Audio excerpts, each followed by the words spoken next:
مصطفیٰ جانے رحمت پہ لاکھوں سلام، مصطفیٰ جانے رحمت پہ لاکھوں سلام، شمع بز میں ہدایت پہ لاکھوں سلام۔ نحمده ونسلم على سيدنا ومولانا محمد رسوله النبي الأمي الأمين المكين الحنين الكريم الرؤوف الرحيم وعلى آله الطيبين الطاهرين وصحبه الكرام المتقين المخلصين وعلى جميع أئمة السلف الصالحين والأولياء والعلماء العاملين وعلينا معهم أجمعين، أما بعد فأعوذ بالله من الشيطان الرجيم، بسم الله الرحمن الرحيم، فالذين آمنوا به وعزروه ونصروه واتبعوا النور الذي أنزل معه فأولئك هم المفلحون۔ صدق اللہ مولانا العظیم۔ ہم بات شروع کرتے ہیں قرآن مجید کی آیہ کریمہ کا، سورہ اعراف کی ایک آیہ کریمہ کا آخری حصہ میں نے تلاوت کیا، جس میں اللہ رب العزت نے ارشاد فرمایا، اور یہ آیت شروع ہو رہی ہے، الذین یتبعون الرسول النبی الامی الذی یجدونہ مکتوبا عندہم فی التوراۃ والانجیل یأمرہم بالمعروف وینہاہم عن المنکر وَيُحِلُّ لَهُمُ الطَّيِّبَاتِ وَيُحَرِّمُ عَلَيْهِمُ الْخَبَائِثَ وَيَدَعُ عَنْهُمْ إِصْرَهُمْ وَالْأَغْلَالَ الَّتِي كَانَتْ عَلَيْهِمْ۔ یہ سب آقا علیہ السلام کے اوصاف و کمالات بیان کیے گئے، اور یہ آیہ کریمہ ان چند آیات میں سے ہے جو جامع الاوصاف اور جامع الکمالات نبویہ ہیں۔ حضور علیہ الصلوۃ والسلام کے ان اوصاف و کمالات کو بیان کر کے اللہ رب العزت نے آخر پہ ایمان کے مفہوم کو سمجھا دیا ہے اور اسے ایک عقیدہ بنا دیا ہے۔ فرمایا فالذین آمنوا بہ، جو لوگ اس رسول پر ایمان لائیں گے جس کی ذات و صفات کا اور ذات و کمالات کا ذکر ہم نے اوپر کیا ہے، جو رسول بھی ہیں، نبی بھی ہیں، امی بھی ہیں۔ جب رسول بھی کہہ دیا اور نبی بھی کہہ دیا، پھر امی ساتھ کہنے کی ضرورت کیا ہے؟ یہ مقام مصطفیٰ سمجھانے کے لیے ہے۔ اس لیے کہ جب رسول ہوئے تو اللہ رب العزت کی تمام رسالات کے حامل ہو گئے انسانیت کی طرف۔ جب نبی کہا تو اللہ کی طرف سے عطا کردہ تمام علوم و اخبارات غیبیہ کے حامل ہو گئے۔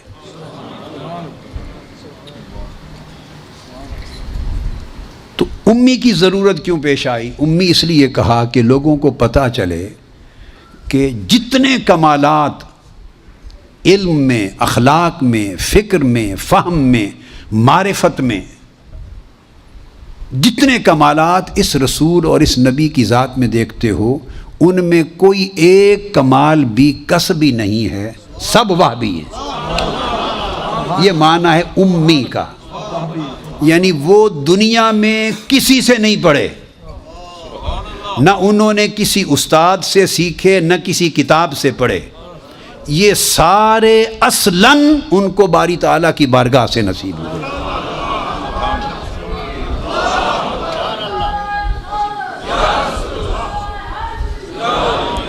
بعض لوگوں نے مقام مصطفیٰ کو نہ سمجھتے ہوئے لفظ امی کا ترجمہ کرتے ہوئے کسی نے ان پڑھ لکھ دیا، معاذ اللہ، کسی نے الٹریٹ لکھ دیا۔ ایسے لکھنے والے سے بڑا نہ کوئی ان پڑھ ہے کائنات میں، نہ کوئی الٹریٹ ہے۔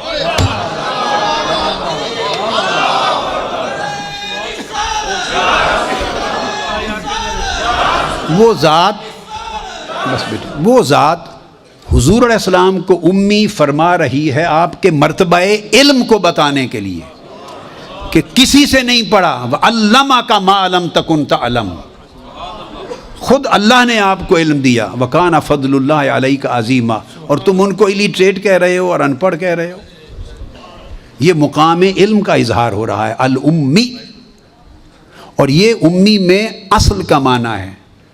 قرآن کو ام الکتاب کہتے ہیں, سورہ فاتحہ کو ام الکتاب کہتے ہیں کہ سارے قرآن کے علوم کو ایک صورت میں جمع کر دیا, اس لیے یہ پورے قرآن کی ام ہے. اس طرح اولین و آخرین ساری کائنات کے علم جس ذات میں جمع ہو جائیں وہ ذات امی کہلاتی ہے. اسی طرح جس طرح سورہ فاتحہ قرآن کی امی کتاب.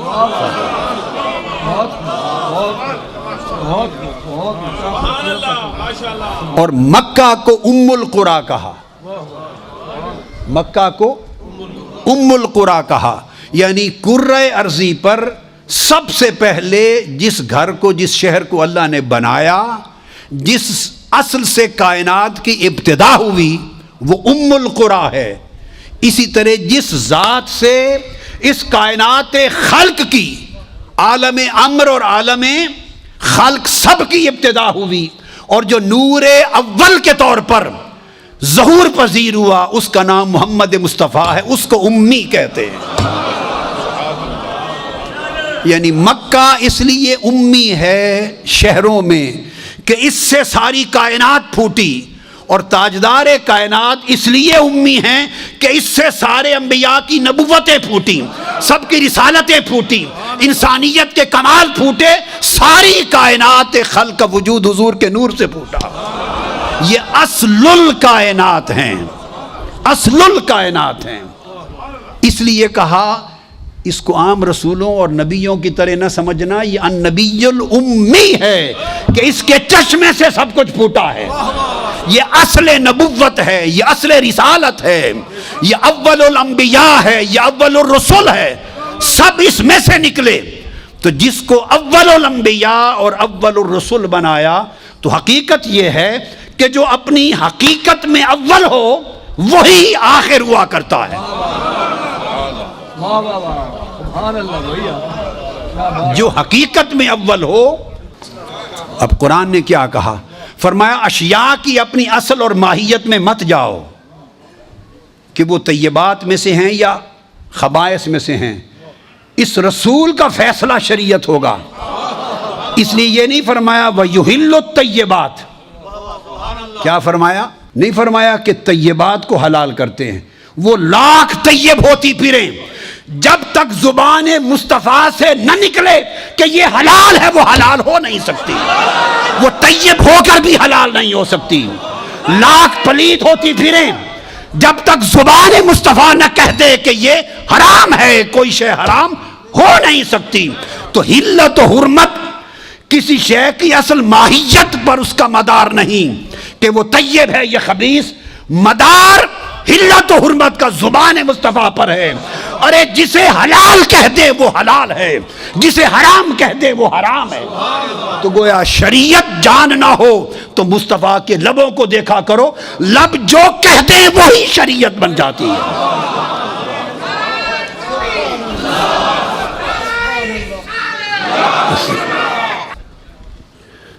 اقرا بسم ربک الذی خلق, خلق الانسان من علق, اقرا وربک الاکرم الذی علم بالقلم علم الانسان ما لم یعلم. 5 آیتیں سنا دی. پوچھا آقا یہ کیا ہے؟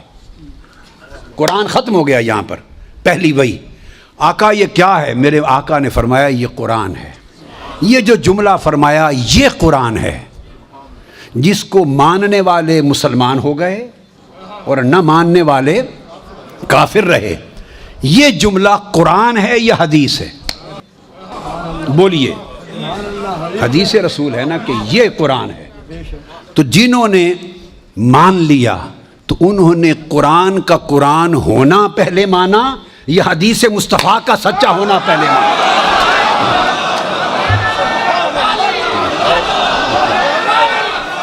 انہوں نے پہلے کیا مانا؟ سنیں, میں سمجھانا چاہتا ہوں مقام مصطفیٰ انہوں نے پہلے کیا مانا. آج لوگ تکرار کرتے ہمیں قرآن کافی ہے اور کسی حدیث اور سنت کی حاجت نہیں. ایسا کہنے والا بدترین کافر و ملحد ہے کہ صرف قرآن کافی ہے, کسی حدیث کی ضرورت نہیں. یہ کلام خود قرآن نے نہیں کہا, الحمد سے والناس تک پورے قرآن میں کہیں نہیں کہ قرآن کہے صرف میں کافی ہوں. ارے جو بات خود قرآن نہیں کہتا آپ وہ قرآن کے منہ میں کیوں ڈالتے ہیں وہ جملہ؟ قرآن نے کبھی نہیں کہا کہ صرف قرآن, صرف میں کافی ہوں.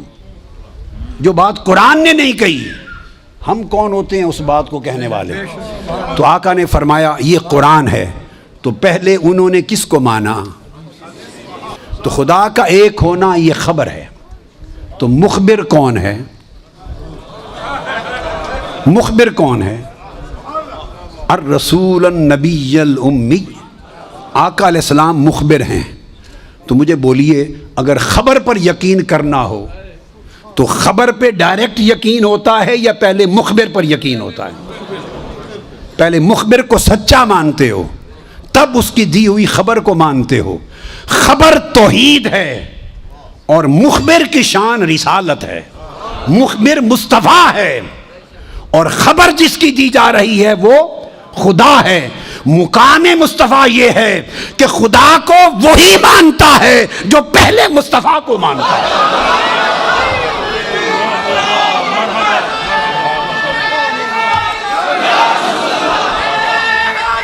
مقام مصطفیٰ صحابہ کرام کے عقیدے سے سمجھو. آقا اشارہ فرما کے کہتے ہیں یہ کون سا شہر ہے؟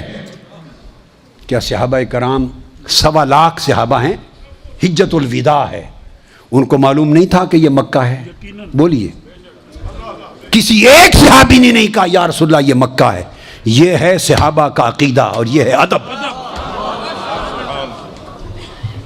1.25 لاکھ صحابہ سے پوچھ رہے ہیں یہ کون سا شہر؟ ایک نے جواب میں نہیں کہا یا رسول اللہ یہ مکہ ہے. جس میں جسارت نہ ہو وہ عقیدہ صحابہ کا عقیدہ ہوتا ہے. زبان چپ ہو گئی, جس میں نرا ادب اور سکوت ہو وہ عقیدہ صحابہ کا ہوتا ہے, اس کو اہل سنت کا عقیدہ کہتے. صحابہ نے معلوم ہے کیا کہا؟ واللہ اعلم ورسولہ. ہے کعبہ سامنے, وہیں سے آئے ہیں, طواف کر کے آئے ہیں, 3 دن پہلے وہیں سے آئے ہیں, وہیں سے احرام باندھ کر آئے ہیں, وہیں سے احرام باندھ کر آئے ہیں. کہتے اللہ اور اس کا رسول بہتر جانتا ہے. کوئی جواب نہ دیا. پھر آقا علیہ السلام نے فرمایا یہ کون سا مہینہ ہے؟ حج کر رہے ہیں, حج. پھر پوچھتے ہیں آقا علیہ السلام یہ کون سا مہینہ ہے؟ وہی احرام باندھ کے کھڑے ہیں, مینا میں عرفات سے آئے ہیں, مینا میں حج ہو رہا ہے. تو نہیں معلوم کہ یا رسول اللہ یہ حجت الوداع ہے؟ کسی ایک صحابی نے نہیں کیا آقا یہ حجت الوداع ہے. واللہ ورسولہ عالم, اللہ اور اللہ کا رسول ہی بہتر جانتے. ایسے ہاتھ جوڑ دیا آقا حضور آپ ہی بہتر جانتے, آپ ہی بہتر جانتے. عقیدہ صحابہ کے عمل سے لو. پھر آقا علیہ السلام فرماتے ہیں آج کون سا دن ہے؟ آپ نے بھی حد کر دی تاکہ قیامت تک لوگوں کو عقیدے کی سمجھ آ جائے. ہم کیا جھک مارتے پھرتے ہیں؟ اگر عقیدہ صحابہ سے لے لیں ساری فرقہ بندیاں ختم ہو جائیں. جو ڈاکٹر صاحب کہہ رہے تھے نا کہ امت ایک جگہ ہو جائے, ایک جگہ ہو سکتی ہے امت مگر پہچانوں کے نقطہ ارتکاز کیا ہے, وہ ایک نقطہ کیا ہے جس پر جمع ہو جائیں. ہم اس نقطے کی تلاش میں سرگرداں ہیں, اس کی معرفت چاہیے. تو فرمایا آج کون سا دن ہے؟ نہیں معلوم کہ مینا میں کھڑے ہیں, قربانی ہونے والی ہے. کل عرفات سے چلے رات مزدلفہ گزاری. ایک صحابی 1.25 لاکھ صحابہ میں سے نہیں کہتا یا رسول اللہ آج 10 ذی الحج ہے, کوئی نہیں کہتا. اللہ و رسول و عالم. کا سونے تو جاننا, سونے سب کچھ تینوں پتہ ہے, سونے سانو کچھ نہیں پتہ, تو جاننا. یہ آقا کا یہ صحابہ نے جو 23 برس تربیت فرمائی انہیں یہ عقیدہ عطا کیا. یہ بات ہو گئی. اب اس کے بعد یہی حدیث متفق ہے دوسری روایت پہ. کسی نے ان سے پوچھا, یہ بخاری اور مسلم کی, یہ بھی متفق ہے, کسی نے پوچھا کہ تمہیں پتا تھا کہ یہ مکہ ہے؟ تمہیں علم تھا کہ یہ ذی الحجہ ہے؟ تمہیں علم تھا کہ آج یہ یوم نحر ہے؟ اور تم بولے کیوں نہیں، بتایا کیوں نہیں؟ قربان جائیں صحابہ کرام کو، انہوں نے جواب دیا، وہ سن لو وہاں سے عقیدہ اہل سنت صحابہ سے اس طرح لیا گیا ہے، اسلام کا عقیدہ اس طرح آیا ہے، جو اس سے ہٹ کر جو کچھ ہے وہ بدعات اور خرافات ہیں اور وہ دلالات ہیں، جو اس سے ہٹ کر وہ گمراہیاں ہیں۔ تو پوچھا آپ نے پتا تھا، کیوں جواب نہیں دیا؟ صحابہ کرام کہنے لگے خدا کی قسم پتا تھا یہ مکہ ہے، بولے اس لیے نہیں کہ معلوم نہیں تھا کہ یار کا منشا کیا ہے، معلوم نہیں تھا حضور کا منشا کیا ہے، ہم مکہ کہہ دیتے، حضور اس کا کوئی نام بدل دیتے، کوئی اور نام دے دیتے۔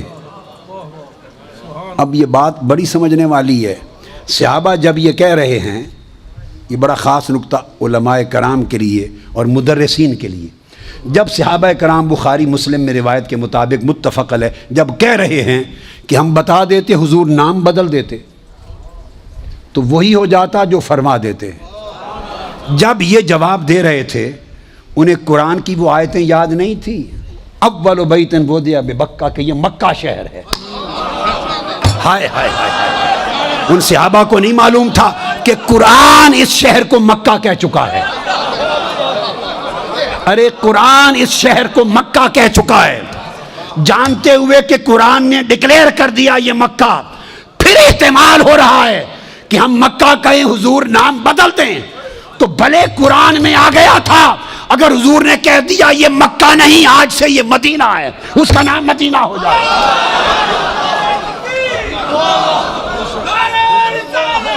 پوچھا تمہیں معلوم تھا، احرام باندھے ہوئے حج کر رہے ہو کہ یہ مہینہ ذی الحجہ ہے، کیوں نہیں بولے؟ عرض کرنے لگے پتہ تھا ذی الحج ہے، بولے اس لیے نہیں کہ پتہ نہیں یار کا منشا کیا تھا، ہم ذی الحجہ کہتے، حضور کہہ دیتے نہیں آج سے محرم ہے، تو خدا کی قسم یہ محرم ہو جاتا۔ یہ کیوں نہیں بتایا کہ آج عید کا دن ہے، نہر کا قربانی کا دن ہے؟ معلوم تھا ہم یہ لیتے، حضور اسے کوئی اور دن قرار دے دیتے، جو زبان سے نکل جاتا وہی شریعت بن جاتی۔ اس لیے ہم نہیں چاہتے تھے کہ منشا یار کا کیا ہے، منشا ہمارا حضور کے منشا سے ٹکرا نہ جائے۔ سب کچھ قرآن کے ذریعے علم ہے، مگر تب بھی جویائی کی جسارت نہیں کرتے۔ یہ ہے مقام مصطفیٰ جس کی معرفت صحابہ کو تھی۔ اس مقام کی جگہ ہو جس عقیدے میں، تب وہ ایمان بنتا ہے، ورنہ نیری بے ایمانی ہے، نیری بے ایمانی۔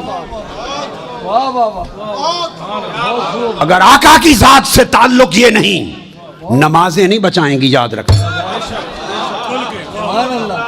نمازیں نہیں بچائیں گی، کس نے کیا پڑھا کیا نہیں۔ قبر میں تو مقام مصطفیٰ کا سوال ہونا، اس پر ہم آتے ہیں آگے انشاءاللہ۔ تو میں عرض کر رہا تھا کہ آئیے ہم عقیدے کو سمجھیں۔ عقیدہ کی بنیاد ایمان ہے، ایمان کی حقیقت بتا دی، یہی فلسفہ سورہ اخلاص کا ہے۔ فرمایا قل هو اللہ احد، سنیا انہاں نوں دس دے کہ میں ایک ہاں، سنیا من مونیا انہاں نوں دس دے کہ میں ایک ہاں۔